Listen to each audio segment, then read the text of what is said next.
बंजारन बहू। कमला एक बहुत स्वार्थी महिला है। उसने पैसों के लिए एक ऐसे इंसान से शादी की जो पहले से शादीशुदा और एक बच्चे का पिता भी था। कमला के पति को मरे हुए एक अरसा बीत गया है। अब वो अपने सौतेले बेटे वैभव के साथ रहती है। वैभव के दिल में अपनी माँ को लेकर इतना डर है कि वो अपनी माँ के सामने एक शब्द नहीं बोल पाता। उसकी माँ जो कहती है उसको सर झुकाकर वही मानना पड़ता है। वैभव, तुमने अभी तक घर का काम क्यों नहीं किया? तुमसे कितनी बार कहा है कि सूरज निकलने से पहले तुम घर की साफ सफाई पूरी कर दिया करो। वैभव कुछ नहीं बोलता, चुपचाप सर झुकाए अपनी माँ की बात सुनता रहता है। तभी पास में खड़ा नौकर सुखराम कहता है, मालकिन, वैभव बाबा को रात से तेज बुखार है, इसलिए वो सुबह जल्दी उठ नहीं पाए। उनके बदले मैं घर की साफ सफाई कर देता हूँ। ऐसे कोई बुखार नहीं है। मैं इसे अच्छी तरह से जानती हूँ। ये सब काम न करने के बहाने हैं। सुखराम काका, बोल दो इसे, सारे घर का काम यही करेगा और इससे समय पर अपना काम पूरा नहीं किया तो इससे आज का खाना भी नहीं मिलेगा। मगर मालकिन, वैभव बाबा की सच में ही तबीयत खराब है, आप एक बार देख तो लीजिए। कमला बिना कुछ बोले वहां से चली गई और बेचारा वैभव तेज बुखार में भी काम करता रहा। कमला वैभव की शादी एक ऐसी लड़की से कराना चाहती थी जो अनपढ़ हो और कमला से इसी तरह डरे जिस तरह वैभव डरता है, ताकि वैभव की सारी जायदाद और धन दौलत उसकी मुट्ठी में रहे। लेकिन आज के जमाने में ऐसी लड़की मिलना मुश्किल है। कमला कार में यही सब कुछ सोचती जा रही थी कि तभी रास्ते में, अरे ड्राइवर, तुमने कार क्यों रोक दी और ये इतना शोर कैसा? मैडम, आगे कुछ बंजारों का खेल चल रहा है, इसलिए भीड़ लगी है। मैं अभी भीड़ को साइड में करवाकर कार निकालता हूँ। ड्राइवर भीड़ को साइड करके कार निकालने की कोशिश करने लगा कि तभी कमला की नजर रस्सी पर चल रही एक फुलवा नाम की बंजारन पर पड़ी। क्यों ना मैं इस बंजारन की शादी वैभव से करा दूं। ये तो अनपढ़ लग रही है, मेरे पैरों तले दबकर भी रहेगी। मुझे अभी इसके माँ बाप से बात करनी होगी। ये सोचकर कमला ने उन बंजारों से बात की और उन्हें शाम को अपने घर बुलाया। फुलवा के माता पिता वहां उसे लेकर आ गए। उन्होंने इतना आलीशान घर पहले कभी नहीं देखा था। अच्छा हुआ आप लोग आ गए।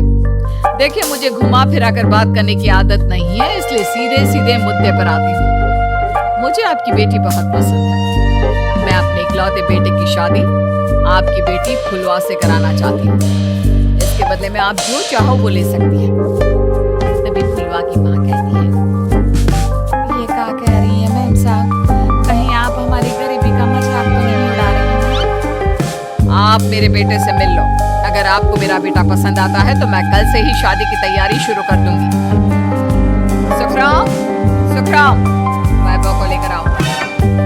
फुलवा अपनी माँ के कान में फुसफुसाती है, माँ, कहीं इस मेम साहब का छोरा पागल तो ना है? फुलवा अपनी माँ से बात कर रही होती है कि वैभव वहाँ आता है। फुलवा उसे देखती ही रह जाती है और उसके माता पिता उसकी शादी तय कर देते हैं। शादी वाले दिन किसी को फुलवा और वैभव की बेमेल विवाह की बात समझ में नहीं आती।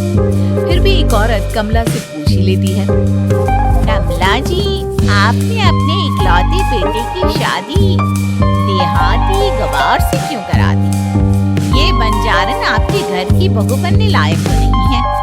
कम से कम अपने स्टेटस का ही ख्याल कर लिया होता। बहू तो अपनी टक्कर की लाती, आपने तो बंजारन को ही बहू बना लिया। अब कमला को समझ में नहीं आ रहा था कि इस बात का क्या जवाब दे। वो कुछ देर चुप रही और सोच समझ कर कहती है, बहन जी, आपको तो पता है आजकल के बच्चे किसी की बात कहाँ सुनते हैं। मैं तो अपनी बहू एक पढ़ी लिखी और अपनी सोसाइटी की ही ढूंढ रही थी, लेकिन मेरे बेटे ने मेरे सामने इस बंजारन को लाकर खड़ा कर दिया। बोला कि मैं शादी करूंगा तो इसी से। अब भला मैं क्या करती, मुझे अपने बेटे के सामने झुकना ही पड़ा। कमला की ये बातें सुखराम भी सुन रहा था। उसने ये सारी बातें वैभव को जाकर बता दी। काका, मैं तो फुलवा को जानता भी नहीं, फिर माँ मेरे बारे में झूठ क्यों कह रही है? बेटा, तुम कितने भोले हो, तुम्हें कुछ भी नहीं पता। तुम्हारे पिता अपनी सास सारी संपत्ति तुम्हारे नाम करके दी। तुम्हारी माँ नहीं चाहती कि ये संपत्ति तुम्हें मिले, इसलिए उन्होंने तुम्हारी अनपढ़ लड़की से शादी करवाई ताकि तुम्हारी तरह वो भी अपने हक के लिए आवाज ना उठा सके। सुखराम काका, मैं क्या करूं, आप ही बताओ। माँ के सामने आते ही मेरे हाथ पैर कांपने लगते हैं। मैं माँ को कुछ भी नहीं कह पाता। वे दोनों बात कर ही रहे थे कि अचानक कमला वहां गई। कमला को देखकर दोनों घबरा गए। तुम दोनों फिर कभी बातें कर लेना, अभी फेरों का समय हो गया है, चलो जल्दी आओ। इस तरह फुलवा और वैभव की शादी हो गई। अगले दिन कमला ने फुलवा को बुलाया और उसे नसीहत देने लगी। देख बंजारन, तुझे मैंने अपनी बहू बना तो लिया है, लेकिन तुझे इस घर में आँख कान मुंह बंद करके रहना होगा। घर का काम कर और अपने पति से मतलब रख, समझी? कमला का ऐसा रवैया फुलवा को बिल्कुल समझ में नहीं आया। उसने वैभव से इस बारे में बात की। सुनिए ना, माँ जी ने जिस तरह मुझसे बात की मुझे अच्छा नहीं लगा। शादी से पहले तो वो मुझसे बहुत अच्छे से बात कर रही थी, लेकिन शादी के बाद उन्हें क्या हो गया? तुम ज्यादा मत सोचो, जैसा माँ कहती है वैसा ही करो। ये कहकर वैभव वहाँ से चला गया। अगले दिन वैभव को घर के नौकरों की तरह काम करता देख फुलवा को बहुत हैरानी हुई। फुलवा ने इस बारे में सुखराम काका से बात की तो सुखराम काका ने फुलवा को सारी बात बता दी। अब फुलवा को समझ में आ गया कि उसकी सास ने एक बंजारन को बहू क्यों बनाया। एक दिन वैभव घर का काम कर रहा था, तभी उससे कांच की प्लेट टूट गई। किसने गिराई ये कांच की प्लेट? वैभव को वहाँ खड़ा देख कमला ने छड़ी से उसे मारना शुरू कर दिया। उसके पैर में कांच चुभ गया और खून बहने लगा, लेकिन फिर भी कमला उससे मारे जा रही थी। ये देखकर फुलवा ने कमला के हाथ से छड़ी छीन ली और तोड़कर फेंक दी। बंजारन, तेरी इतनी हिम्मत, तूने मेरे हाथ से छड़ी छीनी? कमला फुलवा को थप्पड़ मारने ही वाली थी कि फुलवा उसका हाथ पकड़ लेती है। ससुमा, मैंने मॉम की गुड़िया ना समझ लियो। बंजारन, ईंट का जवाब पत्थर से देना जानती हूँ। आज के बाद मेरे या वैभव जी के ऊपर हाथ उठाने की सोचो भी ना, समझी ससुमा? ये कहकर फुलवा वैभव को लेकर वहाँ से चली गई। उसने वैभव के पैर पर पट्टी बांधी, उसके आंसू पोंछे। वैभव ने पहली बार किसी के दिल में अपने लिए इतना प्यार महसूस किया। अब फुलवा वैभव का हर काम में हाथ बटाती, उसका बहुत ख्याल रखती। इस तरह दोनों बहुत ज्यादा नजदीक आ गए। वहीं दूसरी ओर कमला सारी जायदाद अपने नाम करने की साजिश करने लगी। और एक दिन, वैभव, जल्दी बाहर आओ। कमला की आवाज सुनकर वैभव और फुलवा अपने कमरे से बाहर आ गए। जी माँ, आपने बुलाया? ये ले, इन कागजों पर साइन कर दे। वैभव कागजों पर साइन करने ही वाला था कि फुलवा वैभव के हाथ से पेन छीनकर कहती है, ना वैभव जी, आप इस पर हस्ताक्षर नहीं करेंगे। आओ बंजारन, मैं तुझसे बात नहीं कर रही। ये बात मेरे और मेरे बेटे के बीच की है। चुपचाप पेन दे दे, नहीं तो तेरी खाल उधेड़ लूंगी। बंजारन की खाल इतनी भी ढीली ना होवे कि कोई भी उधेड़ लेवे। जो यकीन ना आता हो तो देख ले उतार के। और हाँ, बंजारन जरूर, पर अनपढ़ ना हो। मन्ने भी पता है कि किसी भी कागज पर साइन करने से पहले उसे अच्छी तरह पढ़ लेवे। पेन देती है या नहीं? ये कहकर कमला फुलवा को मारने आई तो फुलवा ने कमला को धक्का दे दिया और वो नीचे गिर गई। कमला डरकर वहां से भाग गई।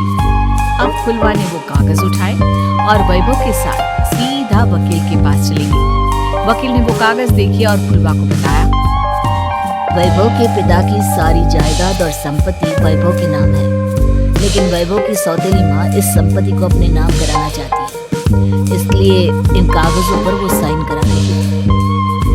तो अब हमें क्या करना चाहिए वकील साहब? वकील ने फुलवा और वैभव को सब कुछ अच्छी तरह से समझा दिया। अब दोनों घर पर पुलिस को लेकर पहुंचे। कमला पुलिस को देखकर घबरा गई। पुलिस ने कहा, आपके नाम की कंप्लेंट हुई, आपको हमारे साथ थाने चलना होगा।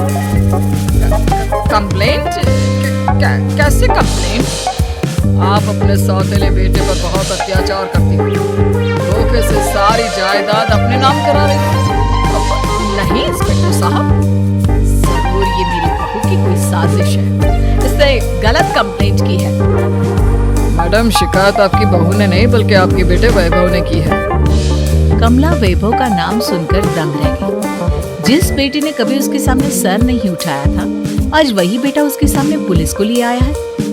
वैभव, तुम्हारी इतनी हिम्मत कि तुम पुलिस को ले आए? हाँ माँ, मैं लाया हूँ पुलिस को, और मेरे अंदर इतनी हिम्मत कभी ना आती अगर फुलवा मेरा साथ ना देती। आपने बंजारन बहू को लाकर अपने ही पैर पर कुल्हाड़ी मारी है माँ। मैडम, आपकी बातें खत्म हो गई हो तो चलो हमारे साथ। वैभव, मुझे माफ कर दो, मुझे थाने मत भेजो। आज के बाद मैं तुम्हें कभी नहीं मारूंगी, तुम्हें कभी परेशान नहीं करूंगी, मुझे माफ कर दो। वैभव अपनी कंप्लेंट वापस ले लेता है और पुलिस वहां से चली जाती है। वैभव अपनी सौतेली माँ से कहता है, मैंने पुलिस को वापस तो भेज दिया है, लेकिन मैं आपको माफ नहीं कर सकता। आपने बचपन से आज तक कभी मेरे सर पर हाथ नहीं रखा, हमेशा मुझे मारती रही, नौकरों की तरह बर्ताव करती रही। आप इस घर में नहीं रह सकती, चली जाइए यहाँ से।